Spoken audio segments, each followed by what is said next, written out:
அனைவருக்கும் அன்பான வணக்கங்கள். அண்ட சராசரங்களையும் ஆளும் சிவபெருமானுக்கு உகந்த நாளான மகா சிவராத்திரி தினமானது 2025ஆம் ஆண்டில் 26ஆம் தேதி மாசி புதனில் அனுஷ்டிக்கப்பட உள்ளது.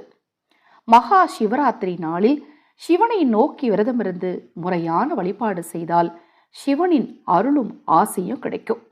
ஜோதிடவியலின் அடிப்படையில் இந்த ஆண்டில் வரும் சிவராத்திரி தினத்தன்று கிரக நிலைகளில் ஏற்படக்கூடிய மாற்றங்கள் காரணமாகவும் கோச்சாரங்களினாலும் 5 ராசிக்காரர்களுக்கு சிவபெருமான் மற்றும் பார்வதி தேவியின் அருள் பரிபூரணமாக கிடைக்கப் போகிறது. ஜோதிட சாஸ்திரத்தின்படி கோள்களின் மாற்றம் காரணமாக ஈசனின் அருள் இந்த ராசிக்காரர்களுக்கு அதிக அளவிலான நன்மைகளை கிடைக்கச் செய்யும். இந்த சிவராத்திரி தினம் முதல் அடுத்த ஓராண்டுக்கு இவர்களுக்கு பொற்காலமாக இருக்கும் என்று இவர்களுக்கு இயல்பாகவே சிவனின் ஆசி கிடைக்க உள்ளதால் வாழ்க்கையில் இருந்த துன்பங்கள் அனைத்தும் விலகி இன்பமயமாக மாறப்போகிறது. ஈசனின் அருளால் ராஜ வாழ்க்கை வாழப்போகும் அந்த 5 அதிர்ஷ்ட ராசிக்காரர்கள் யார் என்பதை பற்றி பார்க்கலாம். முதலில் மேஷம். மேச ராசிக்காரர்கள் பிறப்பிலேயே சிவபெருமானின் அருளை பெற்றவர்கள் என்று ஜோதிட சாஸ்திரத்தில் குறிப்பிடப்பட்டுள்ளது.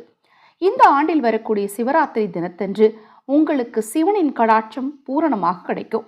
இதுவரை உங்கள் வாழ்க்கையில் அனுபவித்து வந்த அனைத்து பிரச்சனைகளும் துன்பமும் விலகும், நிம்மதியான வாழ்க்கை கிடைக்கும். மேச ராசியினர் பிறப்பிலிருந்தே சிவபக்தர்களாக பெரும்பாலும் இருப்பதால் பார்வதி தேவியின் பரிபூரணமான ஆசையும் கிடைக்கும் என்று கூறப்படுகிறது. இந்த நாளில் மனதார சிவனை நினைத்து வழிபட்டால் நல்ல பலன்கள் உங்களுக்கு கிடைக்கும். அடுத்தது மிதுனம். மிதுன ராசிக்காரர்களுக்கு சிவன் பார்வதி தேவியின் பரிபூரணமான அருள் கிடைக்கப் போகிறது. வாழ்க்கையில் இதுநாள் வரை இருந்து வந்த இன்னல்கள் நீங்கும். குடும்ப வாழ்க்கையில் ஒற்றுமை, காதல் வாழ்க்கையில் இருந்து வந்த இடையூறுகள் விலகும். தொழில் ரீதியான நல்ல முன்னேற்றத்தை காண்பீர்கள். வரும் சிவராத்திரி தினத்தன்று ஈசன் வழிபாட்டு செய்தால் சிறப்பான பலன்கள் நிச்சயமாக கிடைக்கும். அடுத்தது கடகராசி. ஜோதிட விதிகளின்படி பார்வதி தேவியின் அம்சம் பொருந்திய ராசி என்று கூறப்படுகிறது கடகராசி. இதனால் இந்த சிவராத்திரி தினத்தன்று உங்களுக்கு பார்வதி தேவியின் அருள் பரிபூரணமாக கிடைக்கும். ஈசனின் பார்வையும் உங்கள் ராசியின் மேல் விழுவதால் ஆன்மீக நாட்டம் அதிகரிக்கும். பணம் ரீதியாக இருந்து வந்த பிரச்சனைகள் விலகும், செல்வம் குவியும். அடுத்தது சிம்மராசி. சிம்ம ராசியில் பிறந்த நபர்களுக்கு நல்ல யோக பலன்கள் கிடைக்கும். ஈசனின் பார்வையால் வாழ்க்கையில் நிம்மதியும் அமைதியும் உணர்வும் உண்டாகும். நினைத்து இழுபறியாக இருந்து வந்த அனைத்து காரியங்களையும் செய்து முடிப்பீர்கள். வரும் சிவராத்திரி முதல் நல்ல காலமாக இருக்கும். சிவ வழிபாடு, சிவ மந்திரங்களை ஜெபிப்பது நல்ல பலன்களை உங்களுக்கு தரும். அடுத்தது கும்பராசி. கும்பராசியில் பிறந்தவர்கள் இயல்பாகவே சிவன் மீதும் சிவ வழிபாட்டின் மீதும் அதீத ஈடுபாடு கொண்டவர்கள்.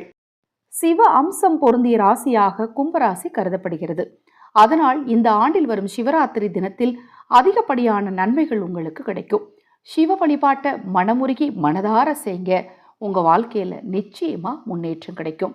இந்த சிவராத்திரி அன்று தவறாம எல்லா ராசியினருமே சிவ வழிபாடு செய்யுங்க. சிவனருளால உங்க வாழ்க்கையில இருக்கக்கூடிய துன்பங்கள் நிச்சயமா நீங்கும். இது போன்ற எண்ணற்ற தகவல்களை தெரிந்து கொள்ள நமது சேனலை சப்ஸ்கிரைப் பண்ணிக்கோங்க. பணம் சேர பணவசியம் உண்டாக பணவசிய அக்ஷய மூட்டை உங்களுக்கு தேவைப்பட்டாலும், சர்வமும் சகலமும் வசியமாக சர்வ சகல வசியத்தை ஆய்த்து உங்களுக்கு தேவைப்பட்டாலும் 9366922042 இந்த வாட்ஸ்அப் எண்ணுக்கு தொடர்பு கொள்ளுங்க. ஹரஹர சங்கர ஜெய ஜெயசங்கர மகாபெரியவா திருவடிப்பாதம் சரணமும் சரணம். இந்த பதிவை கேட்டுக்கொண்டிருக்கும் உங்களது அனைவரது வாழ்விலும் மகா பெரியவாவின் அருளாலும் சிவனருளாலும் நல்லதே நடக்கட்டும்.